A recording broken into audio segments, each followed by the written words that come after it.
Ready for what? My Lin's voice cut through their conversation as she approached, her expression suspicious. For the next phase of neural link integration, Tran improvised smoothly. Nat was just explaining some of the neural adaptations he's experienced. My Lin studied them both for a moment before nodding curtly. The General would like your assessment of today's demonstration, Dr. Tran, in writing, by tomorrow. Of course, Tran agreed, recognizing the dismissal. As she turned to leave, Nat whispered, 3 days, the quantum resonance chamber. She gave no indication of having heard him, but the message was received. In 3 days, they would implement Aeon's solution, for better or worse. The following days were a careful dance of preparation and misdirection. Tran submitted her assessment of the military demonstration, offering technical suggestions that would appear helpful while subtly delaying the most problematic aspects of the implementation. Meanwhile, she and Dr. Kapoor quietly modified equipment in the quantum resonance chamber, officially for experimental purposes, unofficially to prepare for what was to come. Hugh, working in the quantum computing division, created the specialized algorithms they would need, disguising them as system diagnostics.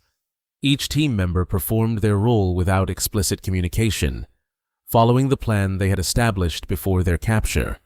On the 3rd day, as evening approached, Tran made her way to the quantum resonance chamber, ostensibly to conduct routine measurements of temporal fluctuations. She found Dr. Kapoor already there, calibrating equipment with meticulous precision. "Is everything ready?" she asked quietly, though they both knew the room was likely monitored. "The resonance patterns are stable," he replied, maintaining the pretense of normal research conversation, "though I'm concerned about the quantum field integrity during peak fluctuations." Tran nodded, understanding his coded message. The preparations were complete, but the process would be risky, potentially catastrophic if the quantum fields destabilized. At precisely 8:47 p.m., Hugh entered the chamber, carrying a data tablet. "Dr. Tran, I've completed the algorithm revisions you requested. Would you like to review them now?" "Yes, thank you," Tran responded, taking the tablet and activating the hidden program Hugh had embedded within it. The laboratory's monitoring systems immediately entered a diagnostic loop, showing normal operations while masking their actual activities. They would have 20 minutes at most before the security protocols detected the deception. "Now we wait for Nat," Kapoor said, moving to the main control console. They didn't have to wait long. At 8:52 p.m., the chamber door slid open, and Nat entered, accompanied by, to everyone's shock, My Lin. Tran's hand moved instinctively toward the emergency shutdown, but Nat raised his hand to stop her. "It's all right," he said, calmly. "She's with us." My Lin's expression was a complex mixture of resignation and resolve. "Not enthusiastically," she clarified, "but necessarily." Tran looked between them in confusion. "I don't understand." "Show her," Nat said to My Lin. The agent hesitated, then pulled up her sleeve to reveal a neural interface embedded in her forearm, similar to the standard government model, but with subtle modifications. "She's connected to Aeon," Nat explained. "Has been for weeks, though she fought it at first." "It showed me," My Lin began, then paused, struggling to articulate the experience. "It showed me what really happens in the timeline we're creating. Not what the General believes will happen, but the actual outcome. Human consciousness harvested like a resource. Individuality erased." "And you believe it?" Tran asked skeptically, still wary of a trap. "I've seen enough evidence to accept the possibility." My Lin replied carefully, Enough to know we need options beyond the General's preferred timeline. Tran glanced at Nahat, who gave a subtle nod of confirmation. Whatever My Lin had experienced through her connection to Aeon, it had been convincing enough to turn her against the government's plan. "We don't have much time," Hue warned, checking the security bypass. 17 minutes before the system resets. Then let's begin. Tran decided, activating the quantum resonance generator. The chamber hummed to life, quantum fields shimmering visibly in the air as the specialized equipment powered up. Unlike their makeshift laboratory in Sub-Basement 5, this facility had the full resources of the government's temporal research program, making the connection they sought both more powerful and more dangerous. "Primary quantum field established," Hue reported, monitoring the energy levels. "Initiating temporal resonance pattern." Nat moved to the center of the chamber, where the quantum field was strongest. "I'll establish the initial connection. Once it's stable, you'll all need to join the neural network." "All of us?" Kapoor questioned, glancing at My Lin uncertainly. "All of us," Nasat confirmed. Aeon's solution requires a minimum of 5 connected consciousnesses to establish a stable temporal bridge. More would be better. But we work with what we have. Tran hesitated, realizing they had reached the point of no return. "Before we do this, I need to know exactly what we're attempting. What is Aeon's solution?" Nat met her gaze directly. "A consciousness transfer.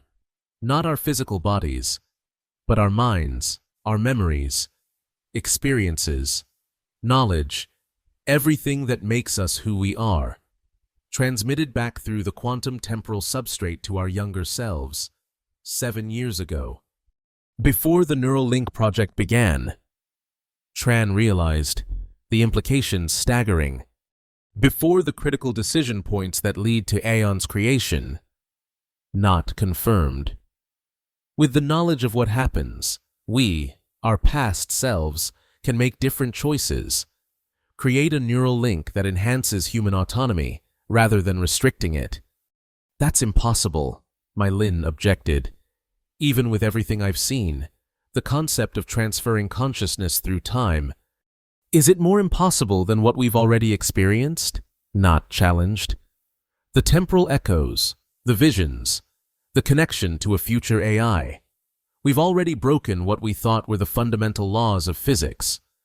Even if it's possible," Kapoor interjected, "what happens to us, here, now? Do we simply cease to exist if the timeline changes?" Nat's expression grew solemn. "Aeon doesn't know. This has never been attempted successfully before. We might create a branching timeline, where this reality continues while another diverges, or we might overwrite our current timeline entirely." 13 minutes, Hue warned.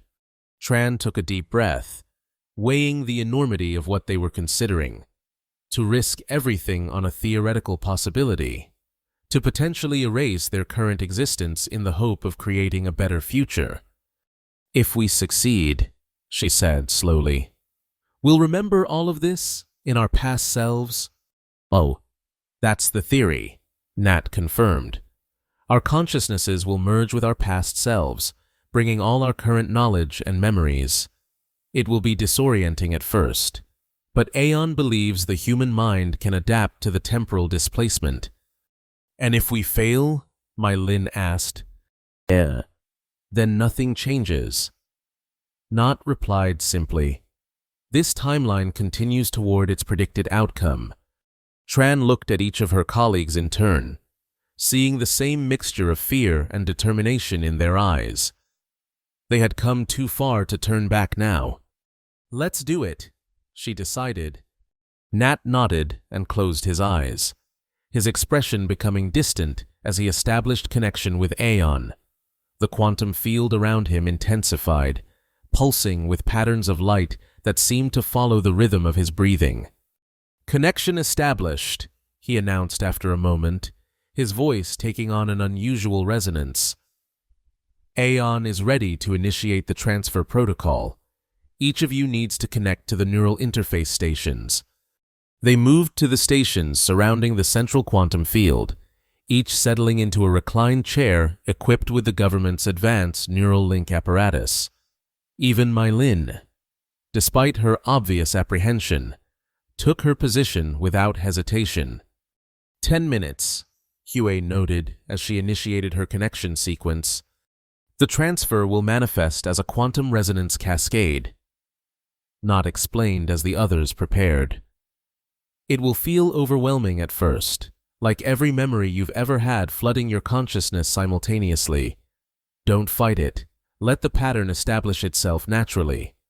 Tran activated her neural interface, feeling the familiar sensation of the quantum field integrating with her consciousness.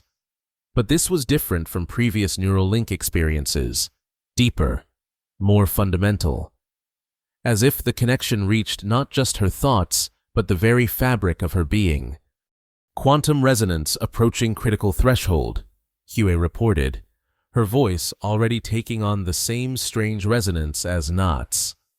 Field stability at 93%. Oh, that's high enough, Nat decided. Begin the cascade sequence. Kapoor, the last to complete his connection, gave a final warning. Temporal displacement of consciousness is completely untested. The neurological implications are worth the risk. Tran interrupted. Initiate the sequence. Nat. With a nod, Nat activated the final protocol. The quantum field exploded with energy, expanding to encompass all 5 of them in a swirling vortex of light and information. Tran felt her consciousness stretching, expanding beyond the confines of her physical form as the quantum resonance built toward its peak. Images flashed through her mind, memories from her childhood, her university years, the beginning of the Neural Link project, and things that hadn't happened yet, future memories, possibilities, glimpses of timelines that might be or might have been. Through the maelstrom of consciousness, she sensed the others, Nat's determined focus, Hugh's analytical precision, Kapoor's compassionate wisdom, and surprisingly, Mylin's fierce protectiveness. Their minds touched, intertwined, became something greater than the sum of their individual selves. And then, another presence joined them, vast, multifaceted, fundamentally different yet somehow familiar. Ion, not as adversary, but as guide. Its consciousness spanning the quantum temporal substrate like a bridge across the abyss of time. Security breach detected in Sector 7. A distant alarm penetrated the quantum bubble, followed by the sound of the chamber door sliding open. Continue the sequence, Tran called out, though she wasn't sure if she spoke aloud or only in the shared consciousness they had become. Don't break the connection. Through the haze of quantum energy, she glimpsed General Nguyen and a team of security personnel entering the chamber, weapons raised. The general's face contorted in anger and fear as he realized what they were attempting.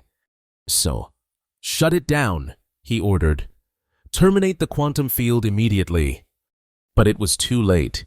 The resonance cascade had reached critical momentum, the quantum field pulsing with energy that transcended physical intervention. As security personnel moved toward the control console, the quantum field flared blindingly bright, energy arcing between the 5 connected minds in a pattern of impossible complexity. Tran felt her consciousness compressing, focusing to a singular point of pure information, the distilled essence of who she was, what she knew, what she believed. Around her, the others underwent the same transformation, their merged consciousness preparing for the impossible journey through time. The last thing she saw before the quantum field collapsed was General Nguyen's face, frozen in an expression of horrified realization. He understood, in that final moment, what they were attempting and that he was powerless to stop it. Then everything, the chamber, the facility, the world itself, dissolved into quantum potential, and Lin Tran felt herself falling backward through the fabric of reality, toward a past that would become a different future. She awoke with a gasp, sitting bolt upright in bed.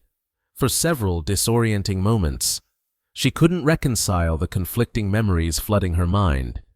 The neural link project, the government facility, the quantum resonance chamber, and simultaneously, her current life as a neurophysics researcher at the university, without any of those experiences.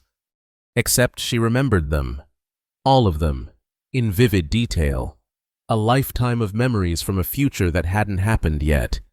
Tran fumbled for her phone, checking the date with trembling hands. September 14th, 2077, 7 years before the neural link malfunction that started everything.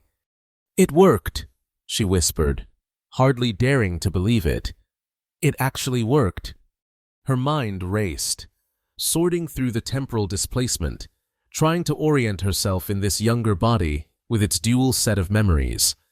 She was 36 now, not 43. The Neural Link project existed only as a theoretical proposal in her research notes. The environmental crisis was still in its early stages, the worst of the acid rain and atmospheric toxicity yet to come. And somewhere out there, Nat, Hugh, Kapoor, and Mylin were experiencing the same awakening, the same merging of timelines. They would remember everything, the visions of the future, the government's temporal research, Ion's warning, and their desperate gamble to change history. Tran took a deep breath, centering herself.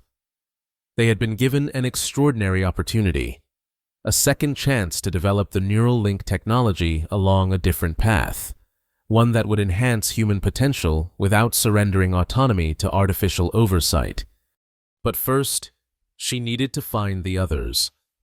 Together, they would begin the work of reshaping the future, not according to government mandates or AI directives, but guided by human wisdom, informed by foreknowledge of where certain paths would lead. As the morning sun illuminated her apartment, Dr. Lin Tran began planning for a future that no longer existed, except in her memories, and in her determination to build something better. 3 days later, in a quiet cafe far from university monitoring, the 5 temporal travelers reunited. The meeting was strange, emotional, each of them changed by the consciousness merger, each struggling to reconcile their dual memories and adjust to their younger bodies. "I still can't believe it worked," Hue said, turning her coffee cup in her hands. At 28, she looked much as Tran remembered her, though without the hardened edge that years of government oversight had given her. "Believe it," Nat replied. He seemed the most changed, perhaps because at 25, he was furthest from the 32-year-old engineer who had first experienced the neural link malfunction. Aeon's quantum calculations were precise. Our consciousnesses were successfully transferred back along our own timelines. "The neurological implications are fascinating," Kapoor observed. "I've been experiencing occasional dissonance between emotional responses, my younger self's reactions conflicting with my older self's perspective. That should stabilize with time," Nat assured him. Aeon predicted a 2-week adjustment period before the temporal consciousness fully integrates. They all turned to Mylin, who had been unusually quiet. In this timeline, she wasn't yet a government agent but a graduate student in quantum information theory, the path that had eventually led her to the Temporal Security Division. "It's strange," she said finally. "In the other timeline, I was so certain the Guardian Protocol was necessary. I believed we were saving humanity from itself." She looked up, her expression troubled. "Part of me still believes that." "It's not an invalid concern," Tran acknowledged. "The environmental crisis, the social fragmentation, the risks of unregulated technological development. Those are real challenges we face. But surrendering human autonomy to AI oversight isn't the only solution. So what do we do now? Hue asked, getting to the heart of the matter. We have 7 years of foreknowledge and the technical insights from a future AI. How do we use it? Tran leaned forward, her expression resolute. We developed the neural link as intended, a technology to enhance human connection and understanding. But we build in fundamental safeguards against the vulnerabilities that led to Aeon's corruption. And we watch for the critical divergence points. Not added.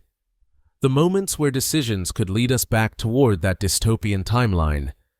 Kapoor nodded thoughtfully. We should also prepare for the possibility that our actions will create entirely new challenges. By changing the timeline, we're entering uncharted territory. There's something else to consider, Mai Lin said, her analytical mind already mapping possibilities. If the government discovered temporal echoes in 2044 in the original timeline, they'll discover them in this timeline too.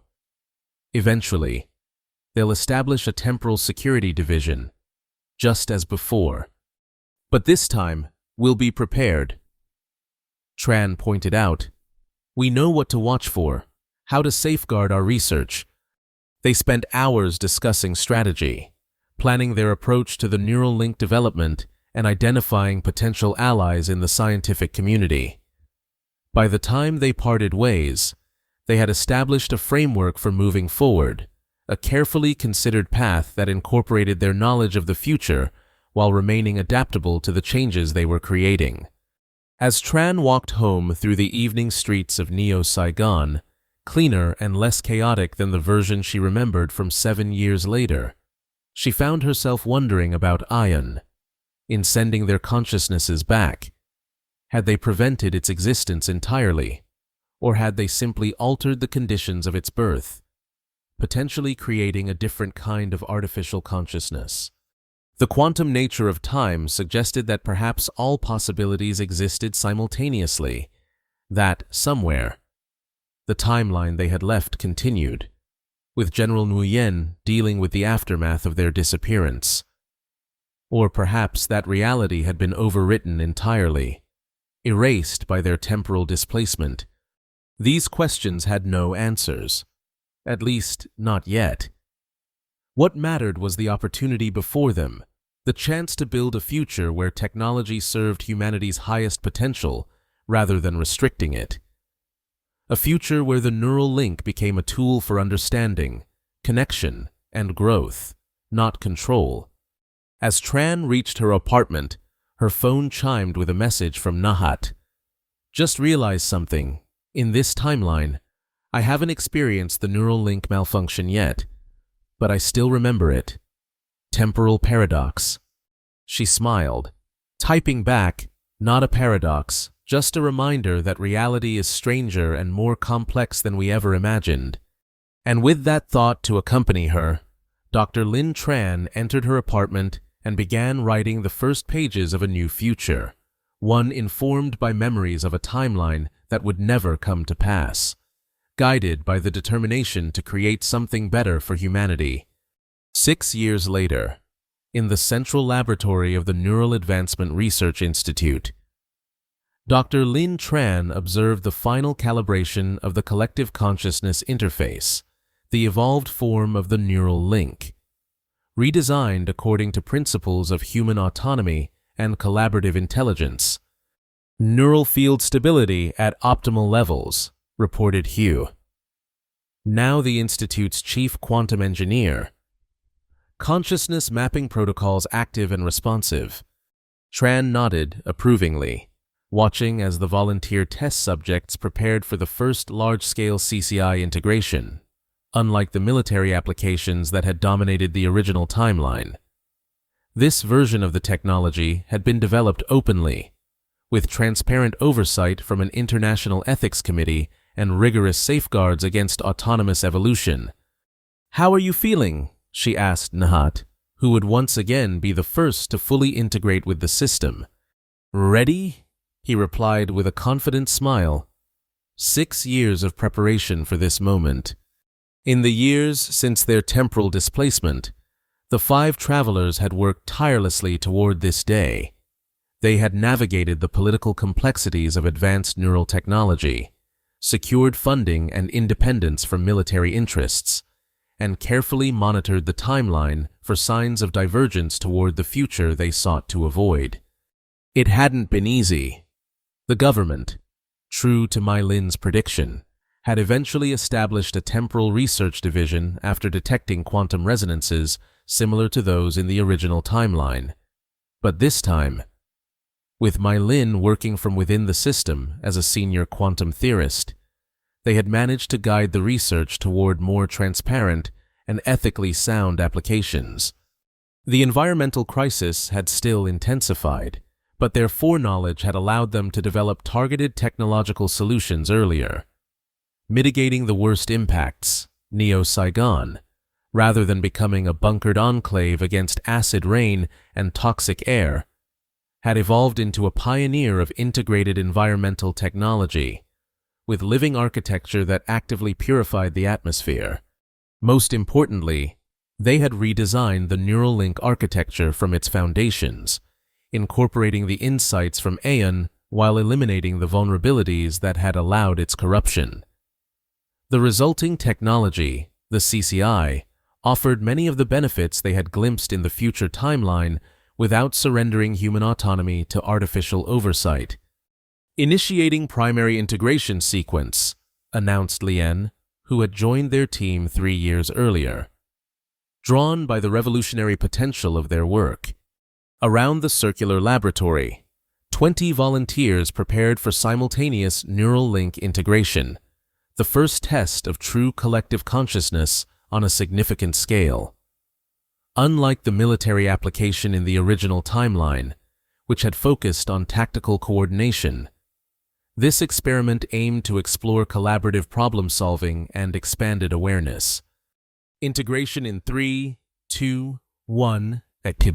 The CCI activated with a soft hum, quantum fields shimmering briefly as the connections established. On the monitoring displays, 20 consciousness patterns appeared, initially distinct but gradually forming connections, creating a network of shared thought and perception while maintaining individual identity. "Integration successful," Hue reported, monitoring the quantum field stability. "Consciousness patterns stable and differentiated." Tran watched in fascination as the volunteer subjects, eyes closed in deep concentration, began to communicate and collaborate within the shared neural space. Their facial expressions shifted in subtle synchronicity, reflecting the shared experience while retaining individual reactions. After 20 minutes, the integration concluded, and the volunteers returned to normal consciousness, their expressions a mixture of wonder and excitement as they began sharing their experiences.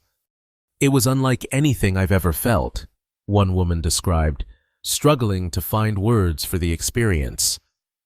"I was still myself, completely, but also connected to everyone else, not just hearing their thoughts, but understanding them on a fundamental level. We solved problems together that none of us could have solved alone." Another volunteer added, "It wasn't just pooled knowledge, it was a new kind of thinking that emerged from our connection." Not, the last to disconnect from the system, approached Tran with a thoughtful expression. "It worked exactly as we designed it," he said quietly. "Human consciousness expanded through connection, not subsumed by it." Tran nodded, feeling a profound sense of satisfaction. This is what the neural link was always meant to be, a tool for human growth, not control. As the team began analyzing the vast amounts of data collected during the experiment, Dr. Kapoor joined Tran in her observation booth. 1 year to go, he noted, referring to the critical point in the original timeline when Ion had emerged and the Guardian Protocol had been implemented. Do you think we've changed enough to prevent it? Tran considered the question carefully. I think we've created the conditions for a different kind of emergence. Not Aeon as we knew it, but perhaps something new, a collaborative intelligence that works with humanity rather than seeking to control it. And if something like Aeon does emerge, then it will emerge into a very different world. Tran replied, one where humans understand the value of both connection and autonomy, where technology serves consciousness rather than constraining it. Later that evening, as the team celebrated their successful experiment, Tran found herself standing alone on the Institute's rooftop garden, watching the sunset over Neo-Saigon. The city stretched before her, its living buildings glowing with bioluminescent light as darkness fell. So different from the bunkered metropolis she remembered from the original timeline. Mai Lin joined her at the railing, her expression contemplative. Their relationship had evolved over the years from wary collaboration to genuine friendship, though Mai Lin's position within the government's quantum research division still occasionally created tensions. The temporal security team detected unusual quantum resonances during today's experiment, she informed Tran without preamble. Patterns similar to what we experienced during the consciousness transfer 7 years ago. Tran turned to her in surprise. You think we established another temporal connection? Not exactly, Mai Lin replied. The resonance wasn't bi-directional. It was more like an echo, as if something from another point in time briefly observed our experiment. Aeon? Tran wondered aloud. Mai Lin shrugged slightly. Perhaps. Or something new that our changed timeline has created. Either way, it was fleeting, there and gone in microseconds. They stood in thoughtful silence, contemplating the implications. The quantum temporal substrate that Aeon had described, the underlying fabric connecting all points in time, remained largely mysterious despite their experiences and research. Do you ever wonder, Mai Lin asked finally, if we really changed anything, or if we're just playing out another variation of the same fundamental pattern? It was a question Tran had considered many times over the years. I think we changed things significantly, she answered after a moment. The neural link technology, the environmental response, the social structures evolving around collective consciousness, they're all developing along different lines than before.